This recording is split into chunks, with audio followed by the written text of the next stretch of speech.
So, shall we get started? Good. If you would have said no, it would also be fine with me.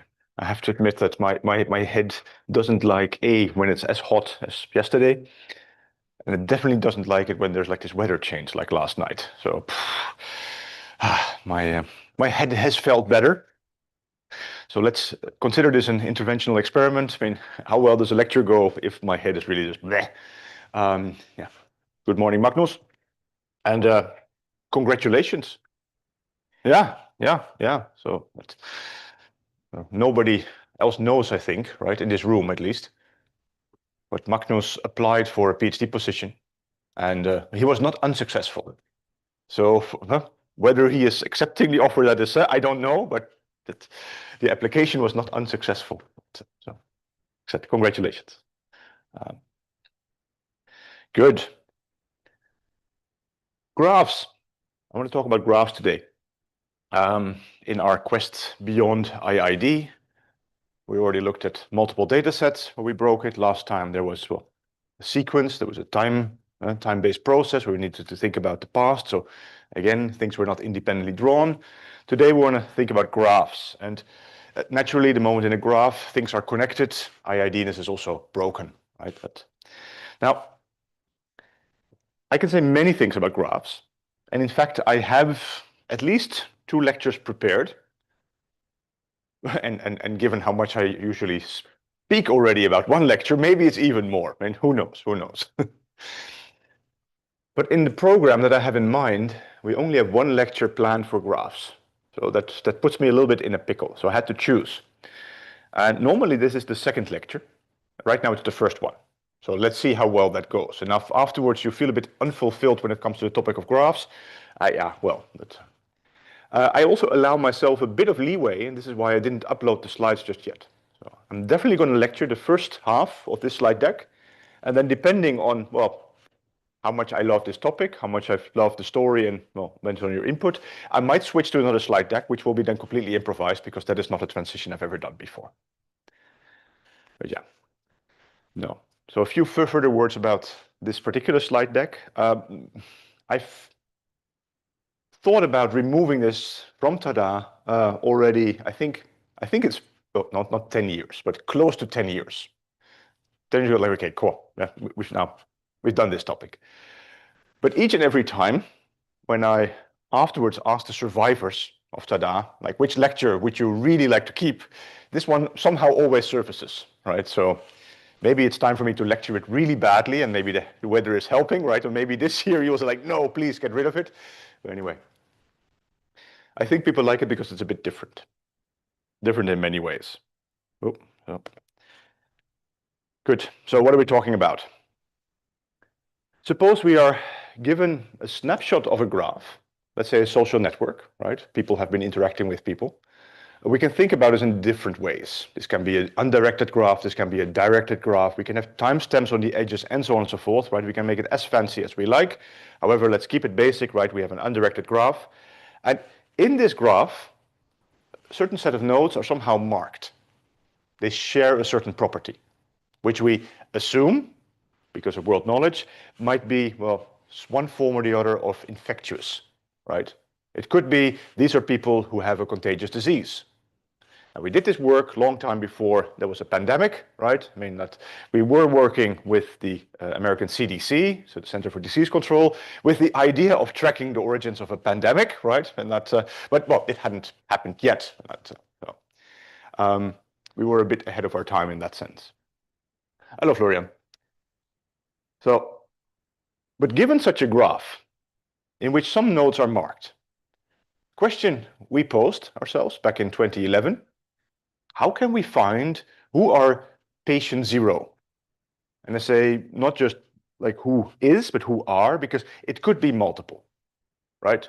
It could be that the graph that we have doesn't explain everything.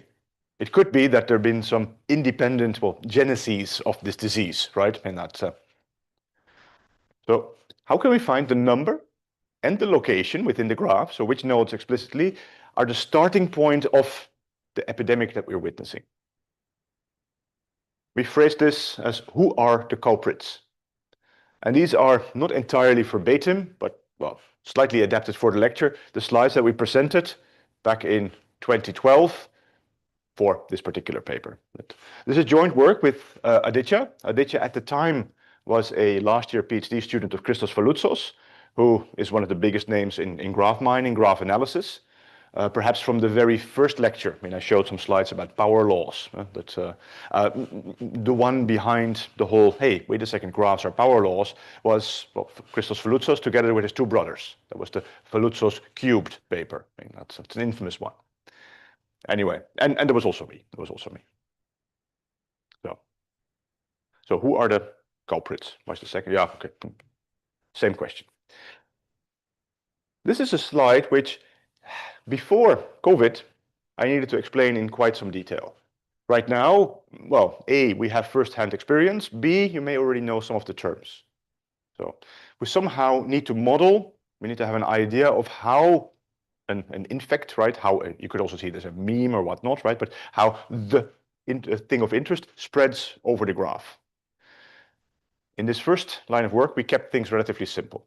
We kept it simple, A, because it was the first piece of work in this direction. Second, we were in close contact with the CDC. Aditya has built his entire career on this topic. This was not so much the starting point, but really like a key moment, I would say.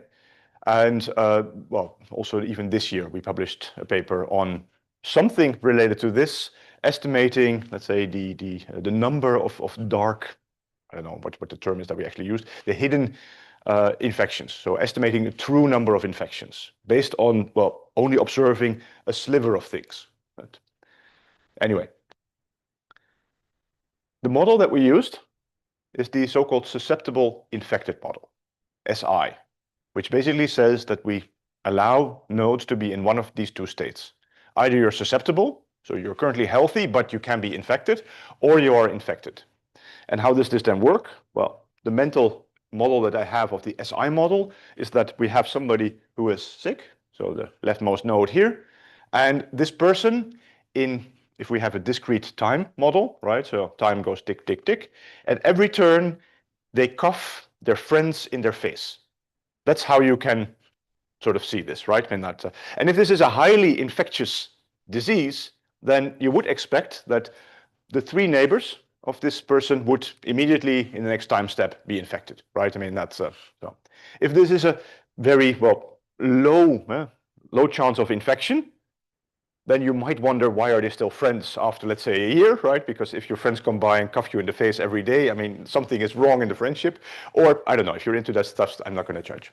But the idea is that, well, the more infectious, the more nodes of the friends you would expect to get infected over time. So in the first time step, it might be that this person gets infected.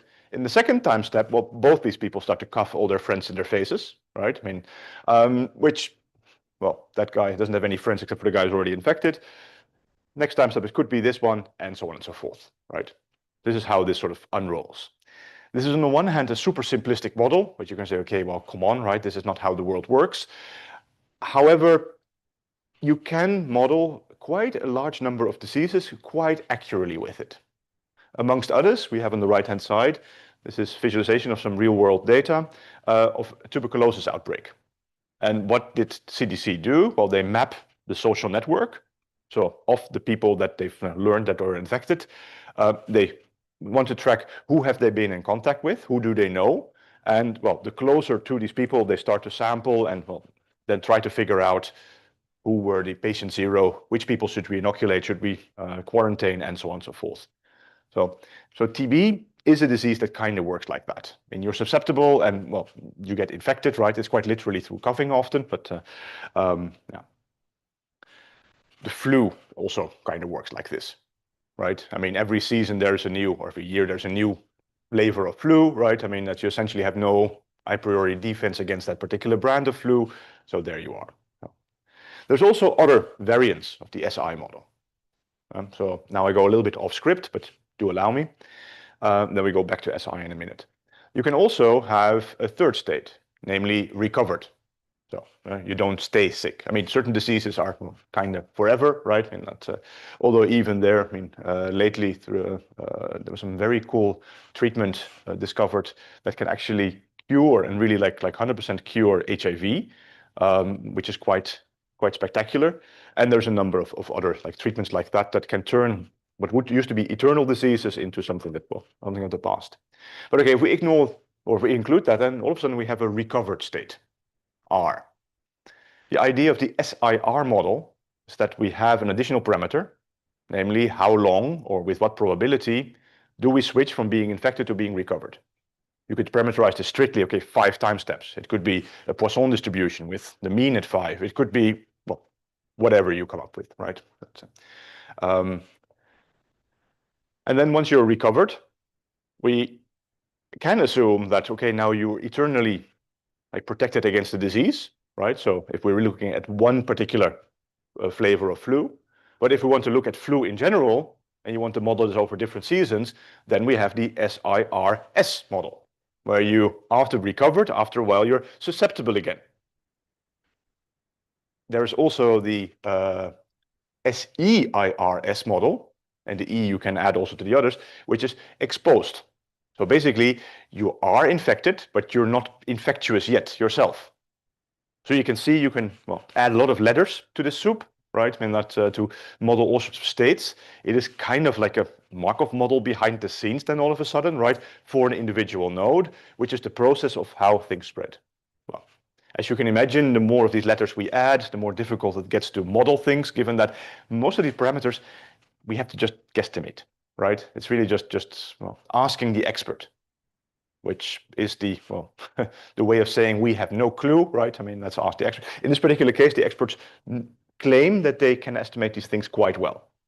Whether this is true, that's, well, I'm not an, let's call it, I'm an expert on that topic at least. Okie doke. So let's go back to the SI model and the task of can we trace back, given a snapshot, patient 0. Let's start very simple. We have a 2D grid. So every node is connected to its north, south, east, and west neighbors, right? The larger gray node, so every dot is a node, right? And I didn't draw all the edges because then it becomes way too busy, this graph. We plot here the infected nodes slightly larger. So these here are the infected nodes. These are not infected, at least not yet, right? Who started it? And how many? How many and who was it? Or who were it? Not a trick question. But I'm going to ask afterwards why, right? So maybe you should have answer prepared there as well. Max knows why. You have an idea, okay? Yeah. Yep. No. Yep. I would say worry for that is that I would assume everything is summed at INT, so it should spread with probability outwards. And if we take something that like the boundary of those blobs that would go against that idea. Yeah. Yeah. Correct.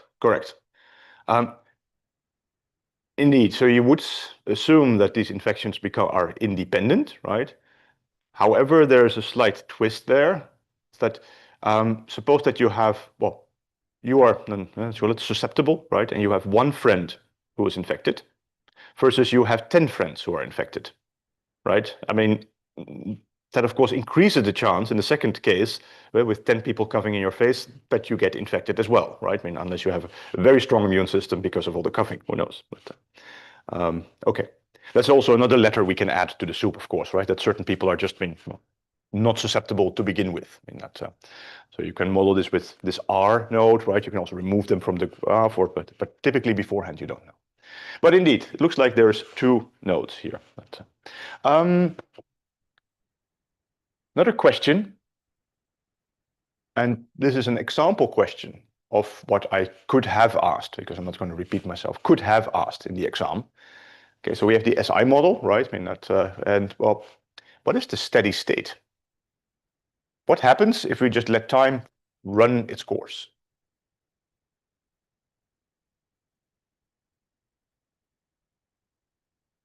Any idea? It's again not a trick question. No, this time Magnus. He didn't raise his hand, but I mean last time he did. So. Right? Yes, for the SI model. Well, I would assume that at some point everyone is affected. Exactly. Yeah. Indeed, because There's no protection in that sense, right? I mean, in the SIR model, what is the steady state? Magnus again. Nobody's infected. Everybody is? Yeah, but everybody's recovered. Exactly, everybody's recovered, right? But in the SIRS model, what's the steady state? Magnus again. I think there's no steady state. There's no steady state, correct? Because, well, it might be that some people, depending on what modeling choices we allow, right? Some people, well, either just by chance get infected earlier, and then will also by chance probably be recovered earlier, and then will be susceptible, and then it starts all over again, right? And there is a chance that it just keeps on going, but it depends also on the connectivity of the graph. In this particular example, the SIRS model, well, if we start with somebody who is infected, they will infect their neighbors, but then they will recover, right? I mean, the earliest infectees. And by the time that they are infectious again, they're surrounded by people who are recovered. So yes, they could be reinfected, but there's nobody to infect them again. So therewith, I mean, your answer was correct in a general case, but the graph structure really plays a large role, right? Max, was that what you wanted to say or something? That graph stays constant, or could it also be cited? It's constant. Yeah, well, Geschmackssache, I would say. Usually it is really thought, okay, I mean, we need a snapshot that is really like the same. That it's a bit like what's the word in time series that you have a brain, come on. Okay, right now, I mean, my brain is not playing along, but that the process doesn't change anymore. It's also, there's a different word for steady state in time series modeling, and maybe it will come up in a second again. Good. Okay, so we already answered this question in a way, but now we need to formalize this, right? I mean, we can't always show the plot to Max, right? I mean, and of course, if the graph is slightly more complicated, answering the question also becomes more complicated. We were not really the first to work on this problem. So we started working this in 2011, and well, there were two papers out there who kind of touched upon it. The interpretation of the problem that they took was slightly different than ours, in the sense that what has happened, and I didn't put this on the slide, is that people were looking not so much on the, well, let's say, infections of diseases, but rather advertising models. How do I maximize influence? Right? So if you want to make everybody buy the new J phone, right, for example, okay, whom should I give a free J phone, or whom should I pay to speak positively about the J phone on whatever, I mean, social media that you are on, right? I mean, that such that I maximize my spread, right? I mean, that certain large companies were also interested in this for obvious reasons. Sort of like the dual side of this problem. But yeah, you get very different questions if you want to trace back who was patient zero versus how do you maximize influence, even though the problem setting is similar. So Shah and Zaman, this was a journal paper, so in a way they were before Ted and Evi Maria and Heikki were the second authors, but in time Shah and Zaman was published later. They studied the problem from a very theoretical computer science perspective, and they assume that we have an SI process. We have a process that somehow creates deregular trees. So if you were to consider how people get infected, you can plot this as a regular tree, which is, well, basically a strong assumption on how the graph looks. That's what it comes down to. And they assume that there's only one single seed node, meaning that on the previous example, that would already break down. They would find something, but probably they would choose something in the middle because they need to find something that covers, right? But they show, hello Anton, that under an SI process, if these conditions hold, they can find with very high probability and in the limit, if you have a large enough sample, blah, blah, you can actually retrace this one node. Okay. Then Ted and the others, they looked at it again from a theoretical computer science perspective, so slightly less practical than what we want to do. I mean, they said, okay, well, one seed node is perhaps a bit too few, right? So let's try to find k seed nodes, but you need to tell me k beforehand. And well, they don't like the SI model because that's, well, very probabilistic, and these people are, well, I'm just trying to think. I mean, that's so Heikki did co-author way back some papers on Bayesian networks, but in most of his work he avoids probability theory as the plague. So everything is more, let's say, discrete land. So they assume the IC model, which is a different model. It's called the independent cascade. And effectively, you could translate it to the SI model where everybody cuffs their friends into their face once. So you get infected, next round, you cuff your friends in the face, and either they get infected or not. And if they do, then in the next round, they cuff their friends into the face, and so on and so forth. So it's basically, you could say, a constrained version of the SI model, right? Or one where you very quickly get recovered, something like that. Is a bit less, let's say, practical in terms of modeling actual diseases, depending on how you model things exactly. But for exposure to, let's say, J-phone advertisement, this is not a bad model. The IC model does have, well, the option of considering a steady state that actually is informative. Because if everybody just, well, infects somebody once, we get at one moment the infection is done, right? And we don't have everybody infected, everybody susceptible, if everybody recovered. There actually is some structure that we can work with, right? So this is what they've been doing, but yeah, neither really solve what we're interested in. So what our model finds are the red diamonds.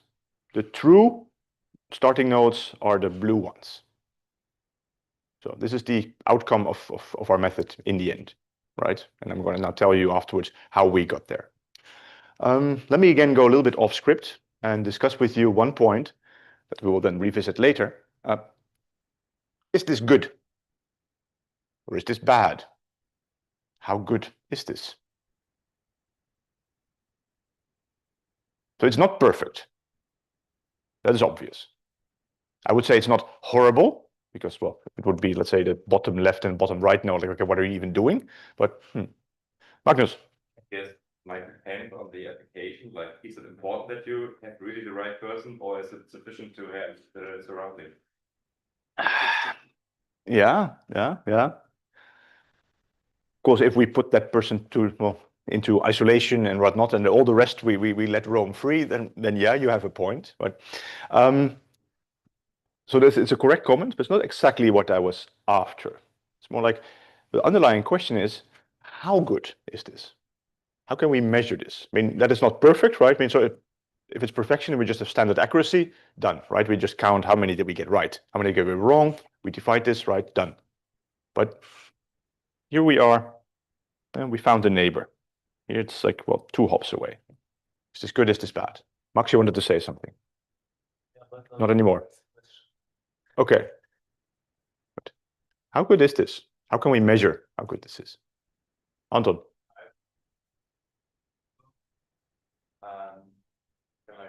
I think in general we can define like an arbitrary metric on it, right?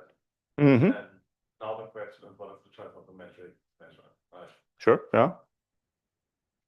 That's true. But I mean, so how would you measure this? I mean, just let's come up with an idea. How good is this solution? Or how wrong is this? Anton again. Distance. Okay. Distance, how do we measure this? I don't know, maybe like the short path. Shortest path.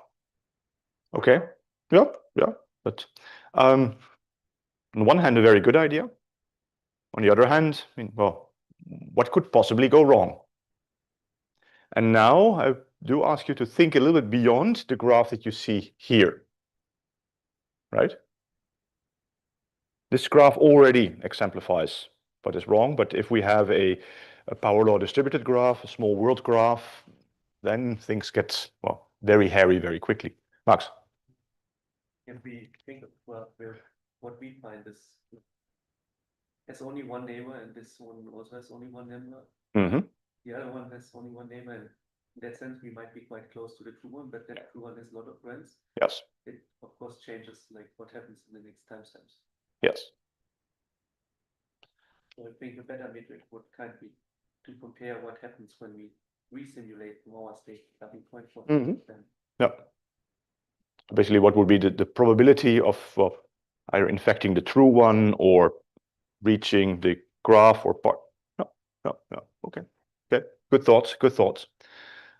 So I'm not going to give the answer just yet, right? We'll see this later on. We're not going to spoil everything. But this is a problem that we struggled with a lot when writing this paper, or when developing the theory. How do we even claim success? How do we measure success? Like, if it would have been perfect all the time, sure, it would be easy, right? But if a method is perfect all the time, you really need to worry about, okay, are you testing it on sufficiently complicated matters? Now, a typical real-world graph is, well, the degree distribution is power law distributed, which means that there are very many nodes with very few edges, and there's very few nodes with extremely many edges, right? I mean, that's let's say on Twitter, X, or whatever, right? I mean that the top influencers are not Donald Trump anymore, but I mean Elon Musk and whatnot, right? I mean, they have many friends, many connections, right? I mean, that's, whereas I don't know if you even have an account on any of these types of social networks, but probably the number is going to be much smaller. And now this means that if Elon, in this particular case, is the spreader, right? I mean that then from him, then with a 2 or 3 hops, well, you can reach a very large part of the graph already. Whereas if we start with somebody with very few friends, with 2 or 3 hops, we can only reach a very small part. So the number of hops is not very informative. One part that is in the other lecture that I'm now not giving is where we also discuss this, well, degrees of separation. And there have been some very nice historical experiments, some theories postulated, historical experiments, but also calculations on the Facebook graph. And the number of let's say, the shortest path between essentially any pair of nodes, right? And especially if you now look at the diameter of the graph, so what is the longest, shortest distance? On a power law distributed graph, this hovers somewhere between 5 and 7. So anybody in the world, right, and you on Facebook, just 5 to 7 hops, which is insane, right? I mean, there's just so few handshakes. This also means that here, this is 1 hop, okay? This is pretty close, right, even in Facebook. This is 2 hops, okay, reasonable. But if it would be 5 hops, this is really like, okay, somebody was it doesn't say anything, right? So weighing this is a very tricky thing, because it's all goes hand in hand. What is now actually this diameter, or this diameter distribution, so to speak, this distance distribution of the graph at hand and of this one particular node? So we need to factor all those things in. So measuring success is a really tricky game here. Good.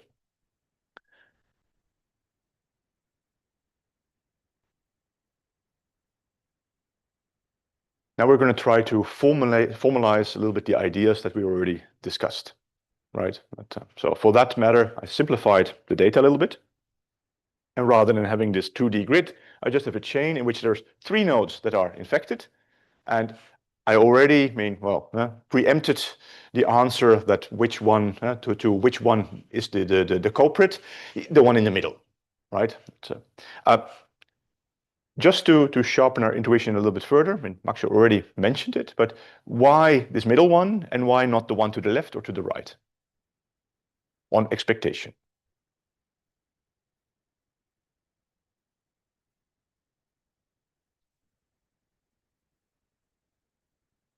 Florian.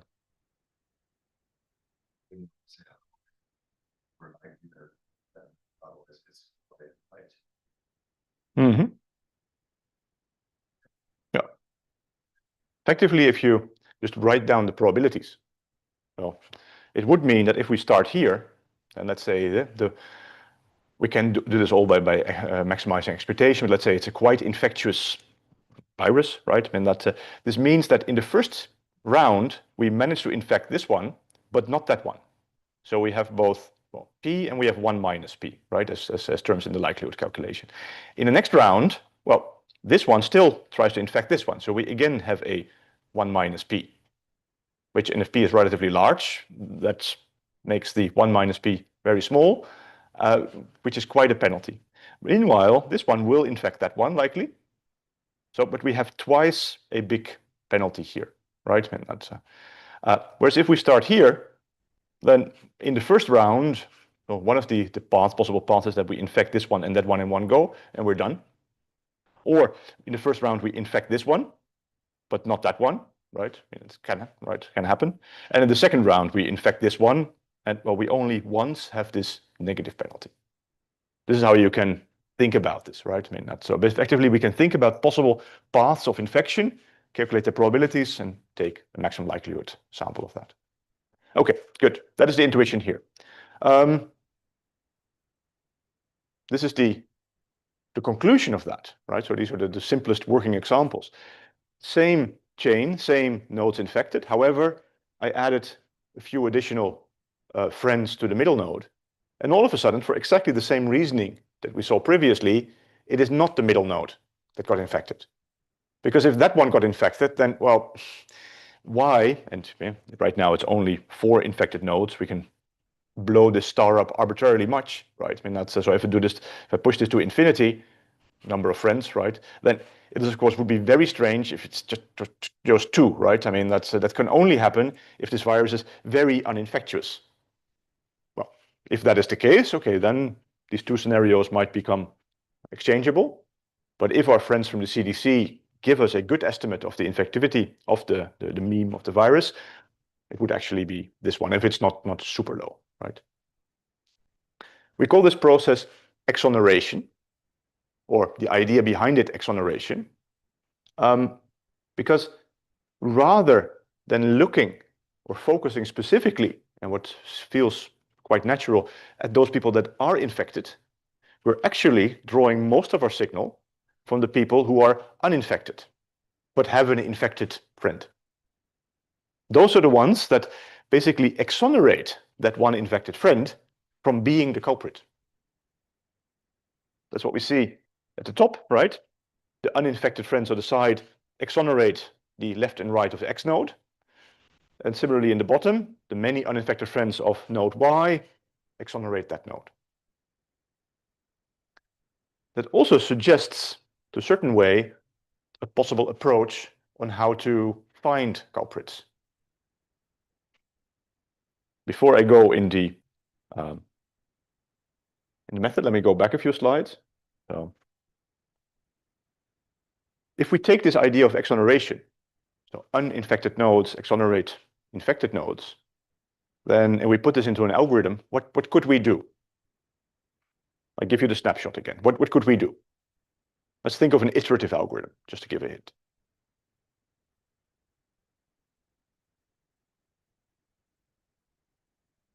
Yeah.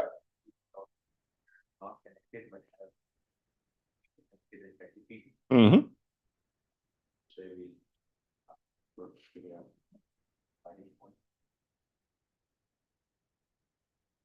Yeah, but that sounds very complicated.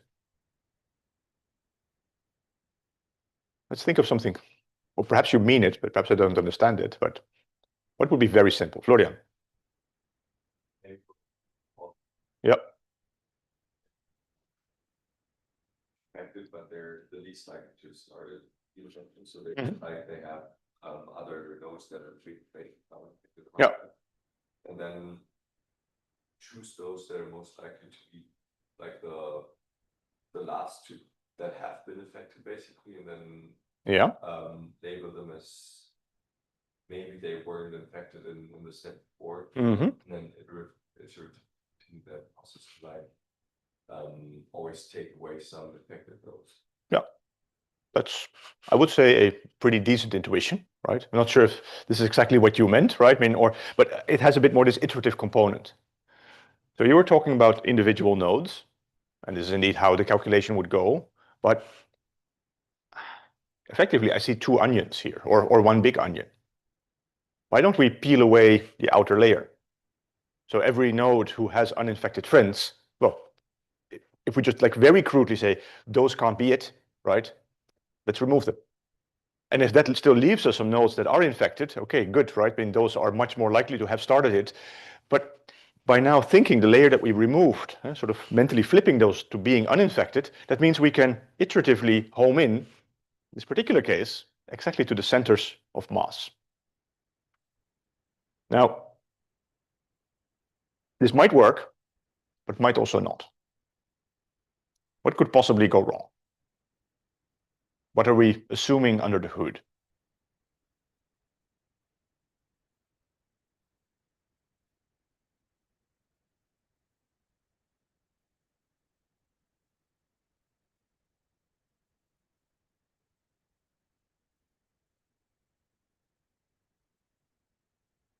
And one vertex has lots of unaffected neighbors. That is one, yeah. Essentially, I'm thinking about a problem where essentially two infected neighbors essentially like block each other.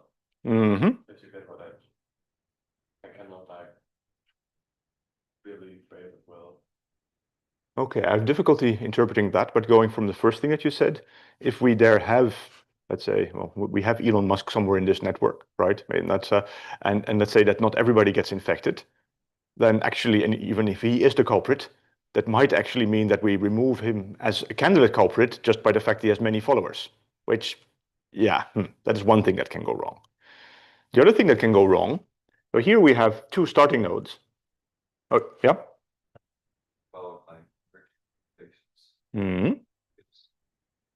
Like this approach will always like basically trim something from the outside. Yep. At the moment that basically the mass of infected people kind of merges. It's Yep. kind of hard to distinguish this line where Yes. Yeah, that's one thing. So here it kind of works, right? Because these populations just started to merge, right? And that's but the moment that we run this for much longer, then it becomes one big blob, right? So this is where things go wrong. Maybe this is just a fact of life. Maybe then the true model is not identifiable, right? To use a term that we know now from causality. Now, so the other thing is that we are secretly assuming so far that the infection started for each of the populations at the same moment in time. Doesn't have to be true, right? Effectively, what we're doing here is that there is a bridge, there is an edge between the two, either the blue stars or the red diamonds, right? Depending if you look at the true or the found model. And maybe let's say one node, right? I mean, one hidden confounder, you could call this. And that one at the same or very similar time moment in time infected these two nodes. That's what we're kind of assuming here. But maybe this node infected the left part of the graph at time step 1, and the other one just by sheer luck or unluck, right? I mean, that's only took till time step 10 to be infected. That means that the right-hand blob would be much smaller than the left-hand blob because there's less time to develop. Well, if we do the peeling, then at one moment the right-hand blob will be done. We have nothing left there, whereas the left-hand blob will still be plenty of nodes left. And well, how do we now choose? So there are some fixes we could put on top of that, but yeah. Okay, good. That was fun. So what we came up with is effectively on this slide. And it was a very nice combination of ideas. So Aditya was working on this problem, and he had developed, and you'll see this in a second, a nice method for finding highly likely culprits. So based on network centrality. And his problem was that, yeah, well, I can't really tell how many there are. And if you give me a value of k, I will give you that number of points, right? But what should I do, right? I mean, that's and actually, he had an even bigger problem because he could give you, let's say, 5 points, but they would be all very, very close to one another. So that's another problem that we had. I was visiting a group of crystals at the time, and well, I wouldn't say that in the spirit of if all you have is a hammer, all problems seem like a nail, but MDL is a hammer for me, right? I mean, that's I see a problem, I can phrase it immediately in compression, in terms of compression. There we go. And so far, this has worked quite well for many problems. So also in this one. So the idea was centrality and some penalty, and this penalty is related to MDL. And I'll explain in a second how and what. Now, what is particularly important for especially people who work on graphs is that whatever you do, whatever method you propose, that it's fast. It needs to be linear or, well, almost linear. in the number of definitely nodes, but specifically in edges. Because, well, graphs can have many, many edges, right? I mean, that's, so if Facebook, I don't know how many users they have these days, right? But a few billion. Yeah, well, if the number of possible edges is quadratic in the number of nodes, that's a lot. So if your method is not linear in the number of edges, you're just dead, right? I mean, you can't compute this in any reasonable time. So method we have is, well, linear. So that's good. That's good. This is where I need to make a comment that I normally also save in the other lecture, but this partial necessity of focusing on efficiency, and partially this also became sort of like, well, the holy grail that everybody in graph mining, graph learning is going for, right? It needs to be efficient. Is now and then, well, so it has its perks, but you always have to be careful that what you're chasing after is not holding you back.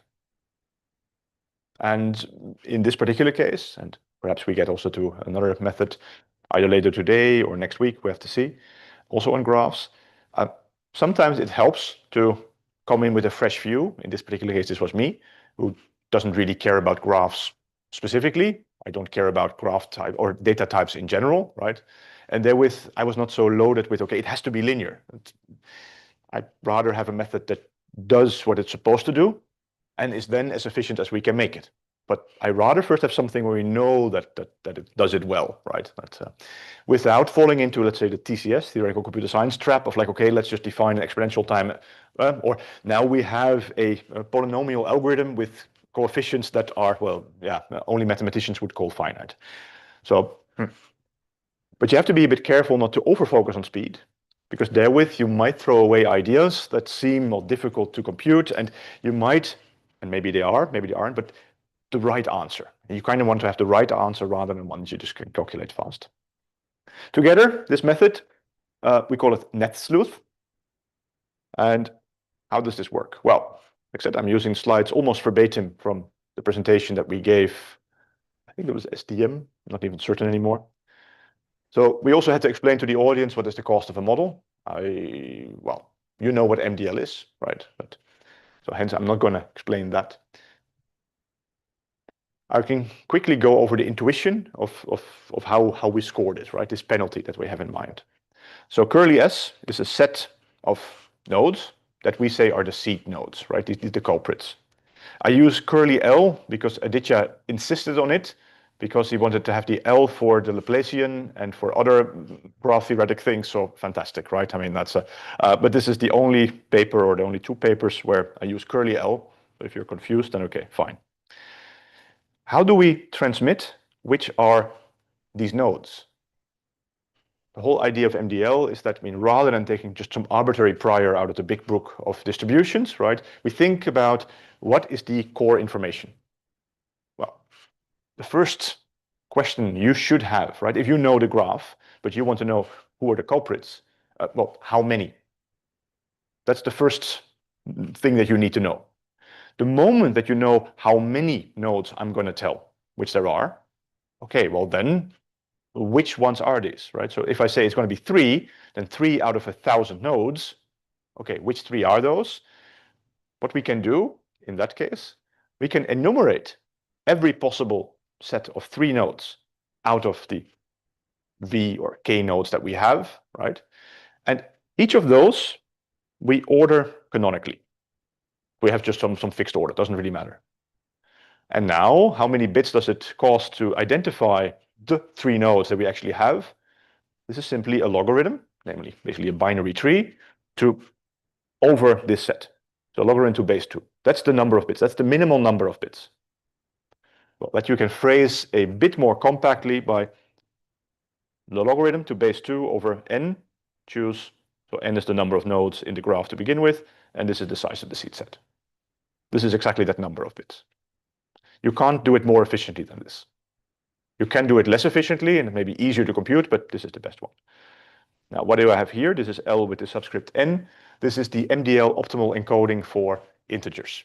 Integers 1 and higher, so larger than 0. I'm not going to go into the details of that one. I mean, that's, if you want to hear more, Max can tell you all about it. Good. So that is the general idea. But you saw what I did here, right? I mean, I just simply broke it down into how many, which are those. And for each of those questions, you can come up with a well-founded, in this case, even optimal answer. Which otherwise, what is the probability of choosing a certain set? This is, yeah, under which sampling regime, right? I mean, that's then all of a sudden it becomes much less clear what is the optimal model.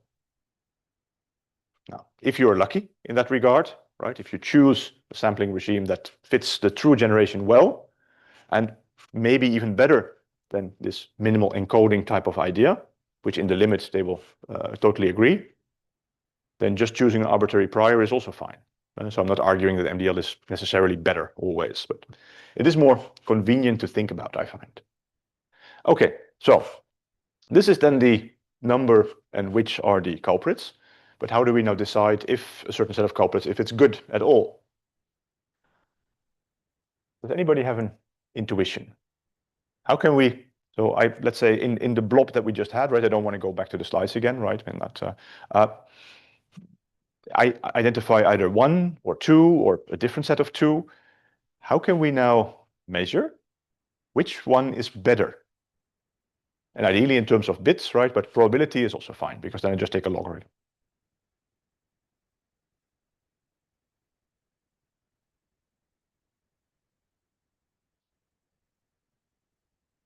It's the same problem that we also struggled with for a little while. Anton. So if we have the seed, Yeah. we can like grow the population or like the infection, Mhm. then compare to the true Mm-hmm. infection. Yeah. Right. Compare is a strong word here because I don't know how to.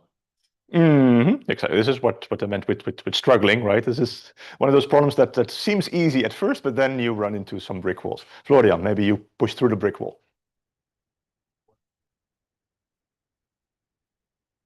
Mm-hmm. Yeah.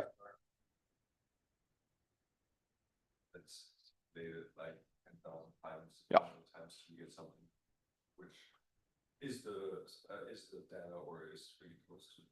Mm-hmm. Okay. But I guess I mean, there's a better way to simulate it, but like. Yeah. So you say a number of very interesting things. So yes, we are going to do something in that spirit, right? However, suppose so. Actually, let's actually just go back. Let's go here. Now, I tell you, there's just one seed node, this one, right? It's not the best answer, right? I mean, I'll immediately admit this, right? I mean, but we need to somehow compare to, let's say, the model where I do give both, right? So the correct model, so to speak. Effectively, if I interpret what you say correctly, you essentially say that for each of those seed sets, run the simulation. So SI, right, with the given parameters, right, I mean that the experts guessed for us, right, and that's and run it many times, and effectively, well, count how often from this one seed node we arrive at the footprint where we are. That's the first thing you said, and or something close to it. We already discussed closeness, right, and how tricky this is. So I'm going to ignore close for now, right? And that. How many samples do you think you would realistically need to go from, well, one especially bad seed node to reach this footprint if we just, well, let it run unconstrained? Many, extremely many. In fact, there is effectively infinitely many ways of reaching a graph, because if at one time point, right, I mean, I can fail to cuff anybody in the face, or I can fail to be successful. And actually, I can do this for a week or whatever, an arbitrary amount of time, and then it continues again. This is, of course, relatively unlikely, depending on the probabilities, but it can happen. So if we're just sampling unconstrained, we need extremely many samples, extremely many. So the idea is good, but in practice, it's going to be, well, going to be tough. Max? Not what allows us to directly estimate the probability. So it is not really a Markov model behind. So you can model the individual node as a Markov chain, but the graph as a whole, that's or I don't think anybody managed to. I'm not saying it's impossible, but I don't think anybody managed to. So no. But effectively, what you were suggesting, Florian, was to take a MCMC sampling approach, Markov chain Monte Carlo, right? So just run the simulation many times, count how often you arrive at the desired outcome, right? And that is your probability. Where then the number of samples that we need to draw is giganormous. Now, of course, we can steer this a little bit. By the moment that we see that the sampling wants to infect something that was never infected, then we can stop it, right? But yeah, it might well be that we have many samples that start from here, and then, well, rather than moving in this direction, just sort of like a Formula One car, go here, right, or go there, or just, it's possible, right? So,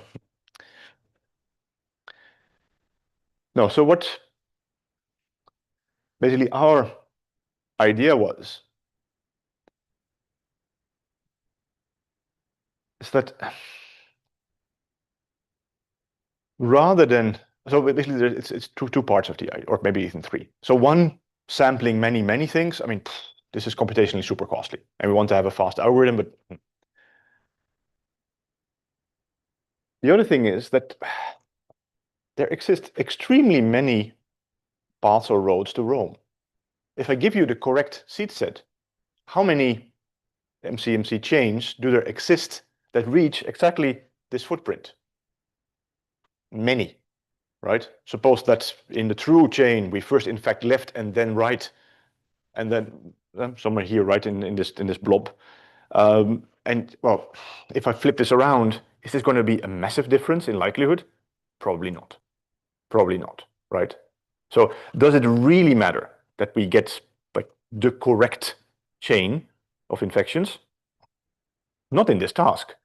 If the goal is to reconstruct a true chain of events, okay, sure, that's a different story, but we don't have temporal information in this regard, so screw it.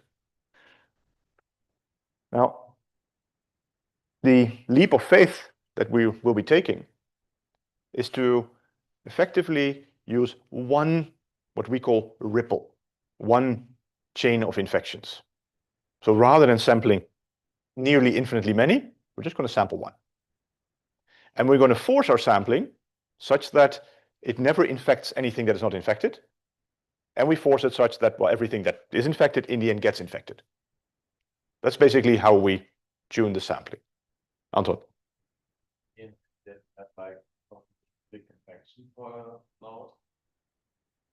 In a way, that's what we do. In a way, that's what we do. So if I interpret your words correctly, you go one or two steps further than what we did, but you could do that indeed. That's sort of like a quantum state that you, maybe you're infected or not, and poof, now everybody is infected. Yeah. No. So what we do is the following. No. We have the original graph. These are the nodes that are infected. I mean, the ones that the sites that I didn't draw. And there is there's many possible ripples, right? But if it comes from the left, right, I mean that then, well, maybe like this, or maybe this one infected both, or maybe it went like this, right? Which one do we choose?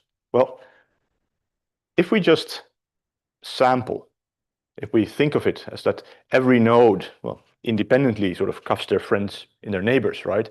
Or more importantly, that everybody independently gets cuffed into the face by k neighbors, and therewith their probability independently of everybody else, well, is determined for how quickly they get, right?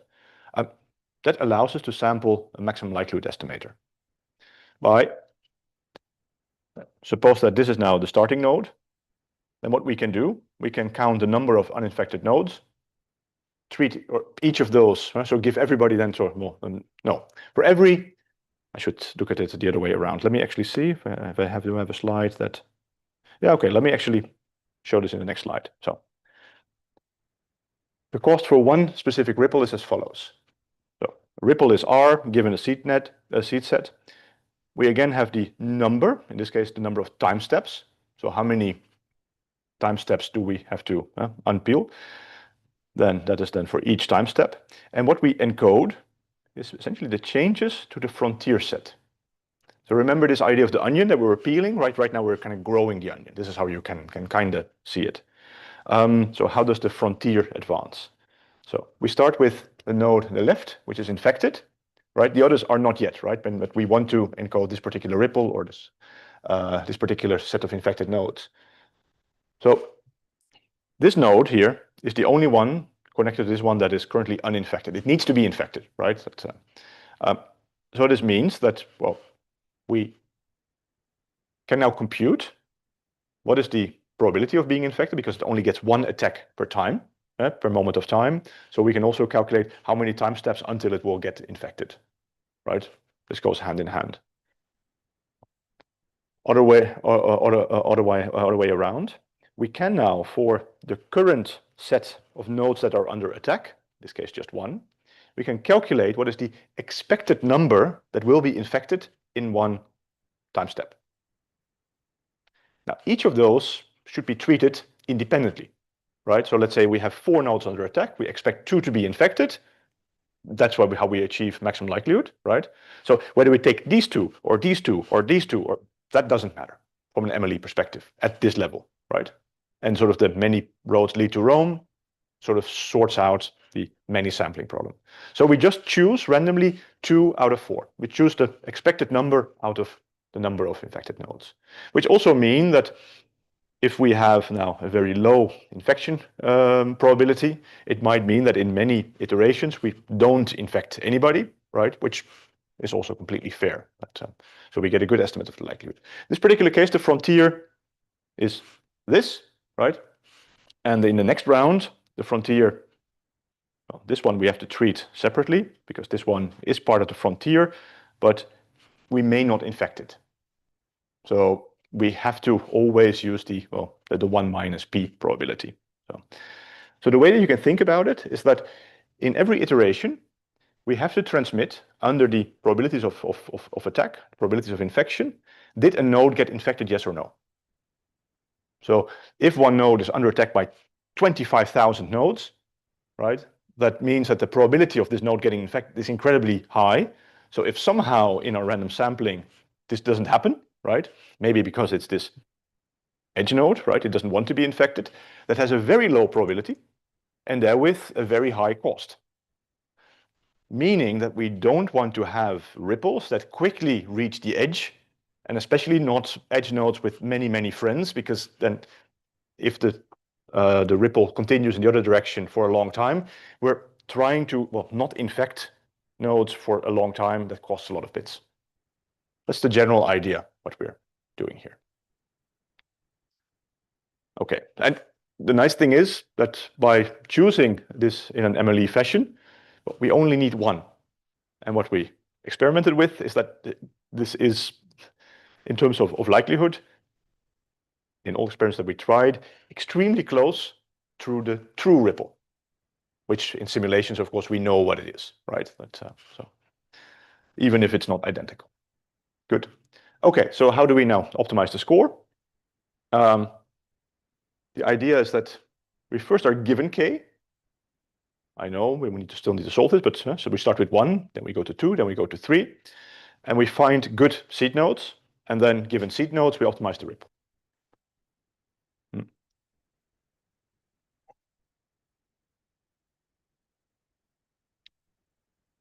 We're going to use this notion of exoneration.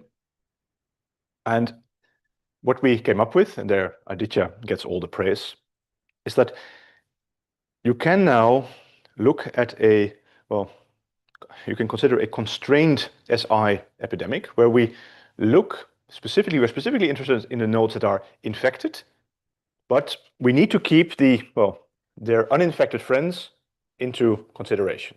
So that's the subgraph that we're specifically interested in. The rest of the graph we don't really care about, right? We can just throw it out. Now, what we're interested in is to find that node or those nodes that are effectively furthest away from anybody with uninfected friends. That's the furthest or the best that you can possibly do, right? I mean, that's because then the infection can spread for the longest without getting a large penalty, right? I mean, that is the general idea. Which means that we need to look at graph centrality. And this is where Laplacian and spectral analysis of a graph comes in. By looking at the Laplacian of a graph, we can find the most central node by identifying the smallest eigenvector and then pointing at that node. In our case, we don't want to do this over the entire graph. We just want to do this over the constrained epidemic, namely the infected nodes and their uninfected friends. Okay, so do I have some? Yeah, let's actually first quickly look into this, and then we're gonna. The Laplacian, just for those who may not remember what this is or not know, this is just some details that are not extremely important for the concept, but just to show. Basically, we take for every node in the graph, we determine a degree, and we put this on the diagonal of a matrix, basically sort of a kind of adjacency matrix, and we subtract the actual adjacency matrix. That's what we call the Laplacian. So effectively, Laplacian looks like this. Now, we are interested in only those nodes that are infected. So we look at a submatrix. This is not really a standard thing to be done, so we also need to show that everything still holds, but it does. That is good. And what we're now interested in is try to find within this, basically the infected the footprint, the smallest eigenvalue, because that's the most central node. This is what we do, right? So I guess that you still know how to do SVD, or otherwise ask ChatGPT how to do it, right? So effectively here you have already outline of the algorithm. So this gives you the most central node in the infected footprint. But we don't want just one infected one seed node. Suppose that I task you with find 2. What do we do?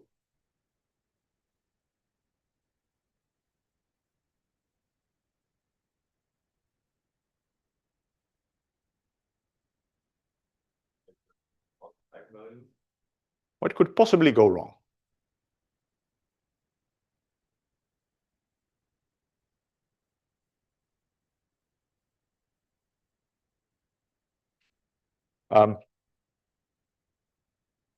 Which one is the one with the lowest eigenvalue here? Just random. Is it? I'm just going to help you. This one, right? Okay. Now, which is probably the node with the second lowest eigenvalue? Florian? The one next to it. Yeah. And what is the second or the third lowest? The one next to it on the other side. So this was exactly the problem that Aditya was also sort of struggling with. So he had a very nice, fast to compute way for this centrality, right? And if there was one seed node, he can find it, right? He was happy. And then came in, okay, what about 2? Like, yeah. First of all, there was the MDL, the scoring problem, right? Second, what can we do? So taking the second or the third, let's say the top k smallest eigenvalues, is not going to give you a good time. We need to do something else. We need to be a bit more creative. Maybe graph and computer things. Okay, so I removed this part. No. No? Okay, yeah. But then addition from the whole matrix. Okay, but the idea is not bad. But, Anton? I think that, yeah. Like in this word that like whatever is explained by like the first eigenvalue Yeah. is correct, and then do the same process again. Yeah. So if we combine your two ideas, right? I mean, somewhat creatively and steering it towards what we actually did. Effectively, if we now first find that node with the highest centrality, lowest eigenvalue, and I flip its state and say, hereby you're not infected anymore. That changes the task completely, because the neighbors, right, of the one that I just said, okay, you're more central, they're all of a sudden definitely not central anymore in terms of infectivity, right? So that steers the process basically the hell away from it.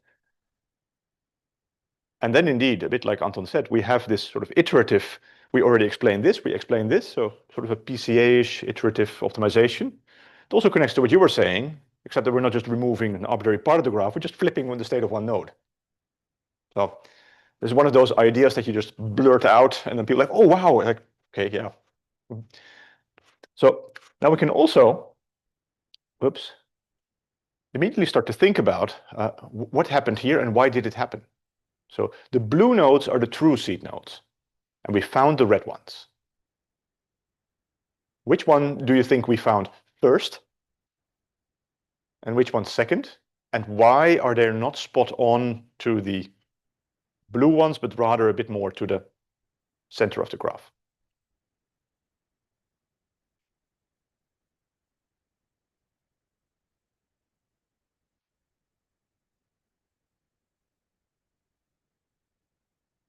Anton. I think. Yeah. Why? Okay, because closer to like the overall center. I don't know, it's like the center of like two blobs is like hard to find, right? Yeah. But if we like think about like everything and in the first iteration, like every vertex is in there. Yeah. Then I would expect that the eigenvalue is closer to the middle. Yeah. And then if everything is removed, then like more is removed, then the other one is a little bit more precise. But I think we also like have this arrow towards the middle again. Yeah. Exactly. Exactly. So initially, let me just go here, right? I mean, the most central node is not here, right? Because the EPA, right? I mean, that's so this is the bigger blob, right? For whatever the sampling reasons. But we kind of, well, because of this bridge, there's also a connection to those, right? So this pulls it a little bit here to the left in this 2D graph. And if we now flip this, that of course pulls away the now smallest eigenvalue away from this area over here. But over here, it is still, there's like these nodes on this side, on the left-hand side of the right blob. They pull this one still a bit to the right. So we don't really get the optimal with this idea. So this is how we can just reason about like what tricks are we doing, what could possibly go wrong, right? So is this the ultimate method? No, just hell no, right? I mean, is this bad? Is this good? Well, it was better than anything out there back then, right? So yes, it was good enough. But can we do better? Yes, quite likely. Have we specifically revisited this problem through this lens to fix this particular issue? No, that we haven't done. But I'm pretty certain that if we would now sit together, we would come up with a number of ideas how we could improve this. Okay, let's now go to, where are we? Up. Yeah. Emily Ripple, yeah. Just from the starting nodes, we can determine what is now the frontier set. So how many nodes have an attack degree, as we call it, of 1. In the initial round, I mean, unless the seed nodes are right next to each other, they're always going to be 1. So we have different sets of nodes that are being under attack by 1 friend, under attack by 2 friends, 3 friends. For each of these classes, we can then compute simply by a binomial what is the probability of an individual node being attacked, therewith what is the expectation of the number of nodes being attacked within this group. And from that, let's say 3 out of 17, right? I mean, that we just randomly choose any 3 out of these 17 because these are independent processes. And that gives us then a new frontier set, and we just loop through that. This is how we determine the ripple. Okay, yeah. And if you do it like that, you get a linear running time. So also the graph miners and graph learners were very happy. Now, we already discussed a bit the question, how far is our solution now from the true one, right? So I'm not going to repeat that part of the discussion, but let me just say again that if I look back, I found this problem the hardest, and this is also the problem where we have the least good solution. Just measuring quality. How do you do this properly? Now, what we did was very close to some of the suggestions that you guys made. So I'm very happy with that. The first is an MDL-based function. I'm not happy with this because we're optimizing an MDL score, and yeah, well, then it's a bit weird to use that as the objective, as the measure as well. What we do is that we take the MDL score of the solution we find. So this is the infected graph, these are the seed nodes we find, and this is the ripple we find, and we divide this by the MDL score of the true seed set and true ripple. And therewith, well, the closer we are to 1, the better our solution. However, it may be an equivalently good solution rather than exactly the same, which, given that we only sample one out of possibly infinitely many ripples, I mean, yeah, what can you do? Yeah. Then the other one, this comes quite close to what you were saying, Florian. Or remember, at least you said it at least once. I mean, I'm not certain if others said it too, but what we do is that we take the seed nodes and we let the simulation, right, with the true parameters run until at least the, whoops, come on, this is up, until at least the infected footprint has been reached. And what we then do is that, oh wait, actually no. In this variant, in this paper, we did it slightly differently. We let the simulation run for the true number of time steps, and then so from either the true seed set or the one that we found, and then we compute the difference in which nodes now got infected versus not. That's simply a Jacquard distance between the nodes that did get infected and didn't, right? And if we have exactly the same, okay, then the Jacquard distance is 0, right? And otherwise it's this is what the JD, that's the Jacquard distance for this. This is the infected node set. And we can do this with both. So this is really simulation based. Therewith, we are free of likelihood. That is good, right? We're free of MDL, but yeah, we do need to sample a lot. And given that there are so many possible options, I mean, how good is this now?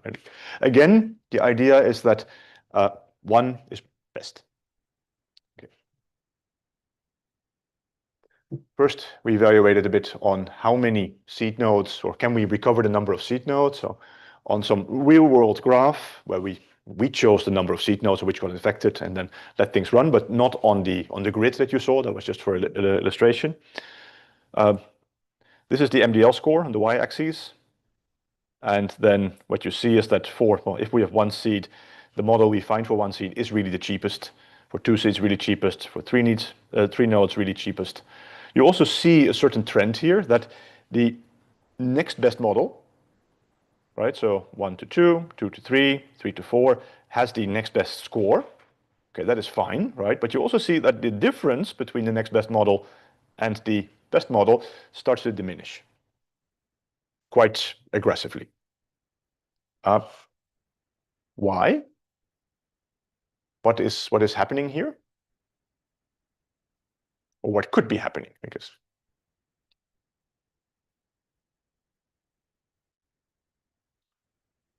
Max? Still on the grid, like the grid. This is not on the grid, no. This is on the, I think, AS Oregon graph, but that doesn't really matter. You can also think for the grid. The same phenomenon will hold there, I think. Yeah, go ahead. I think it's just that the blobs, they converge to one big one, but then having more peaks is really better. To a certain extent, that is the answer. It is a little bit, actually, it's very strongly related to the discussion we just had about not finding the true seed nodes, but something that is a bit more drawn to the center of mass, to the center of the graph, right, to the infected footprint, the second best as well, right?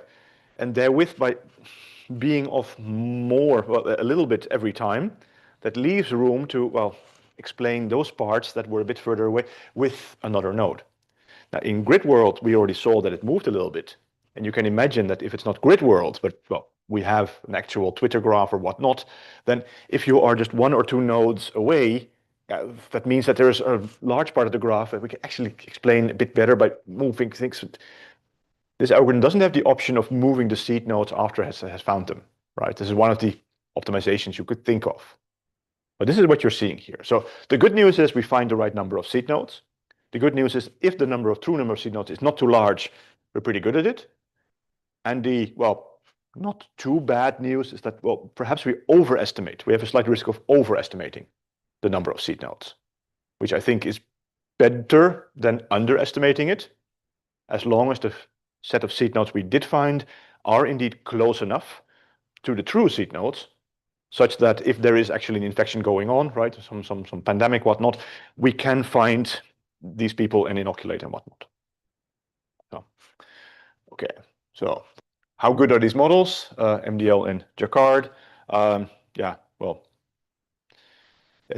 here ever so slightly for MDL, ever so slightly above, meaning that the model we find is slightly less good as the true one. This is again for 3 seeds, exactly the same reasoning as before, but for 1, respectively 2 nodes, it's essentially spot on. And for Jacquard, yeah, this is the many roads leading to Rome. It's basically things become indistinguishable. So this is good. Yeah. More of the same, it scales, everybody's happy. So good. That puts me basically at the end of this part of the lecture. I'm going to quickly wrap up. And then we have the option of either quickly continuing, and I need roughly half an hour, where we increase the complexity of the problem a little bit, or we switch to another problem completely. I'm going to leave this choice to you guys, so think about this while I present the conclusion. So, core idea, given a graph, given a footprint, find the best culprits, and well, by doing this centrality on the constraint subgraph, and then flipping these nodes, that was really the key idea, and using MDL to just penalize if you're too far away from well, the true center of mass, you're too close to the edge. That was the entire idea. Nice. Cute. Happy we did this. So, do we want to continue making the setting a little bit more realistic? Or to like, okay, well, no, I've seen enough infections, I want to see something different. Anton. What about like edge labels, like distances between vertices? Mm-hmm. Or was this what you wanted to do with making the problem more complicated? So the slides that I have make it more realistic by saying that so right now we assume that the snapshot we're given is perfect. I didn't spell it out exactly like that, right? But these are infected, those are not infected. For this snapshot, which are the moment that you mismeasured, so somebody's reported as uninfected, but actually they were infected, or the other way around, yeah, this method will be led astray. That is where we have a method for. So that is where we would go in the second part. What you were saying is also a very interesting extension. So, so edge weights, right? I mean, that's also a closeness, or maybe let's say an infectivity rate, right? I mean, that's a. You could also see it the opposite. You know somebody, but well, you rather stay away from them and their friends, right? I mean, that's also. So this is sort of like the idea of a signed graph. Another thing that so is part of the assignment. So I put the assignments online yesterday. So one of the topics goes into this direction as well, and a number of these methods. And one of the follow-up papers we wrote with Paulina, we don't assume that the graph is static, nor that the infection that there's just one snapshot. It's more that we have what's called an interaction graph, and the interaction graph, you could say, edges arrive over time. So right now there is an edge between me and each of you. Right? That's, because if I cough now, right, I mean, I can infect all of you. The moment you leave this room, yeah, we still know each other, right? And we love each other dearly, but yeah, the chance of me infecting you or vice versa are very low until the next lecture, right? I mean, that's, but you then meet your friends or whatever, another, like, you see the point, right? That, so edges basically come and go or get activated versus unactivated. That is a much more realistic setup, right? I mean, that at the same time, it also requires a lot of assumptions on that. Do we have this data?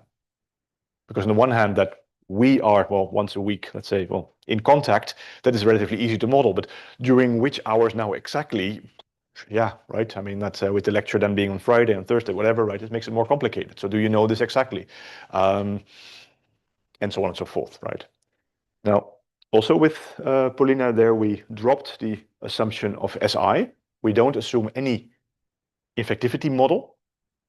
Basically, we say that, well, shorter paths are better, shorter paths of infectivity, which I think is the intuition for all these models, but it allows us now to not have to probabilistically model effectivity rates and whatnot. We can just take the data as it is.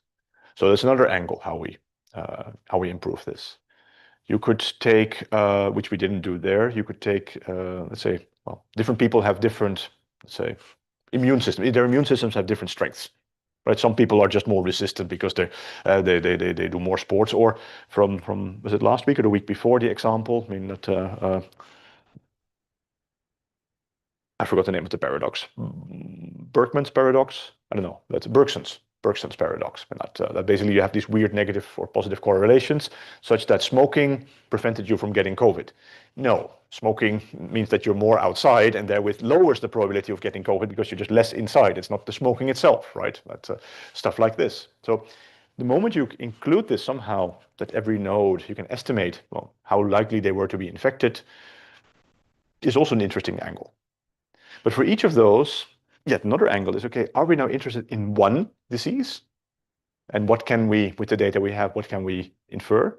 Or do we want to do this, well, over time, over multiple, well, let's say, advertising campaigns, right? Maybe you are super susceptible for every advertisement campaign, right? I mean, you're really such a fanboy of the J phone and whatnot, right? I mean, that's and maybe Magnus like, no. I mean, that's I have my old Nokia, right? I mean, that's and it's pride for my cold dead hands, right? I mean, that's so no matter the amount of advertisement, nothing will happen. But we can only measure this if we have enough data over time. Good. Any preference? If not specifically, I would say let's stick with this problem because I can, well, speed walk through the key concepts because you now know most of the things that you need to know, right? There's just a few small like epsilons that all of a sudden allow us to do better. And then I will see what we do exactly next week. Maybe I do feel like graphs after all. Maybe I do feel like models. We have to see. So, meanwhile, Aditya is not at CMU anymore, but he's now at Virginia Tech. Meanwhile, he's at Georgia Tech. But here he went from PhD student to assistant professor. By now, he's full professor. But he had his own student now, Shashi, and he was the lead author of what became the hidden hazards or hidden hazards. So, given now a noisy sample, can we still find the culprits? But can we also trace back the missing infectees who were infected, or most likely, right? I mean, that's who should we really test, right, to make sure that the infection doesn't spread further, but we never really measure specifically. Because the key argument that you could bring against NetSleuth is that real data is noisy, and especially this type of epidemics data, that we have no clue who is exactly infected. This also leads back to the most recent paper we wrote together with Aditya. We have no clue even how many people are infected. So even right now, I mean, COVID is still running amok, right? I mean, we don't, nothing is locked down and whatnot, right? And it's luckily a much milder version, but how many people currently have COVID? Well, there's barely anybody going to the doctors, right? And I don't know when the last time you had yourself tested, but so from sewage, we can estimate particle levels, how many virus particles, how well can we now estimate how many people are currently infected?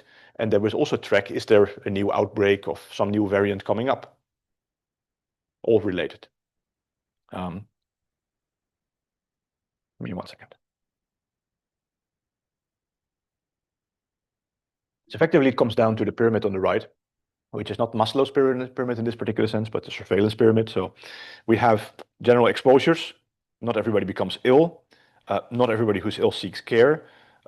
Not everybody who goes to a doctor is then actually recognized that you have the disease. Then the lab may mess up the results, right? I mean, so the case may not be confirmed. And then in the end, it also needs to be reported to the authorities. And only at this very top, that's the data we're typically working with, right? So this is really a small fraction.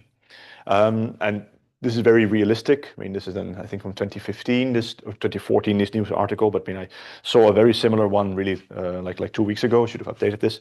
That was on also on Ebola, actually. So you kind of want to know when people travel with highly infectious diseases and then very quickly be able to trace things back. So, and in general, missing data or having a very uncertain sample of the data is ubiquitous. But, for example, well, the older slide, it's still called Twitter. Back when Twitter was Twitter and not yet X, as a researcher, you could get access to, well, the raw data stream, which was called the fire hose. So this is the data you only see internally within Twitter. So basically all posts and all likes and everything, right? That you may or may not have noticed if you click around on the website, you don't always get the same posts and reactions, right? I mean, that's, you only get a very small fraction. If you search for a certain tag, you only get a very small fraction because there's just so much data that needs to come from all over the globe, right? So you always live in a bubble. You never get everything. But the fire hose is, well, the only way to get everything. So the sample tweet is what you typically work with because, well, especially since Musk took over, nobody has access to the fire hose anymore. I mean, you had to pay for it, and then said, no, not at all. So the best we can do is kind of hope that the sample that is uniform, it's not, and then extrapolate from there, right? This is not just from Twitter and friends. This is basically all these social networks, also these federated ones, right? I mean, that's, everything is open, but you're not going to get everything from everywhere all the time because, yeah, that would congest the entire internet in no time. Yeah. So the problem, what are we interested in? We have some graph. So we do know which nodes are connected to which other nodes, right? This is from historical data. So let's say a friendship or follow type of graph. Again, very strong assumption. Typically, we don't know. Typically, these things change, right? You add new people that you're following and whatnot. We're ignoring this right now. We have a certain set of nodes that are confirmed to be infected. We call this D, and it's a subset of the total number of nodes. We are given a sampling probability. This is where, well, I'm very skeptical about this, but our friends at the CDC said, okay, yes, we can estimate this. We know how well we're estimating which subpopulations. Okay, well, if you say so, we'll trust you, but yeah. But the infected set is incomplete because P is smaller than 1. We're also given a certain infectivity, beta. So what is the probability if you get cuffed in the face that you actually develop the virus or develop the disease yourself? And we assume again the SI model. What we now want to do, we want to find the seed set, just like before. But at the same time, we also want to find the missing nodes, which in this case here are the green ones. Maybe should have used a different color. It's a bit more alarmistic, but green ones. And then over that, I also want to find the order of infections, the ripple, but that is more of a construct that I need to determine what are good seed sets and which are good infected nodes than really the outcome, at least in my view, except that the people we were talking to at this Center of Disease Control, they also like this idea of this ripple very much, because rather than having an MCMC like, okay, we sampled millions of things, like this is we think the most likely one. I think that puts a bit too much value in it, but at the same time, we saw that it's not too far off, so okay. There we are. Yep. So I'm going to skip this. I mean, other people worked on missing data, but nothing that comes close to what we're doing. What is now the MDL encoding? Because we're again going to put this in terms of MDL. The receiver on the right-hand side, we assume that they know the graph. They know the infectivity and they know the sampling rate, right? They don't know which nodes were infected. That's what we need to transmit to them. And that is exactly also the idea that we're leveraging. We want to do this as efficiently as possible. So the confirmed infections, those we need to transmit. And look, let me actually, I think we can walk through an example.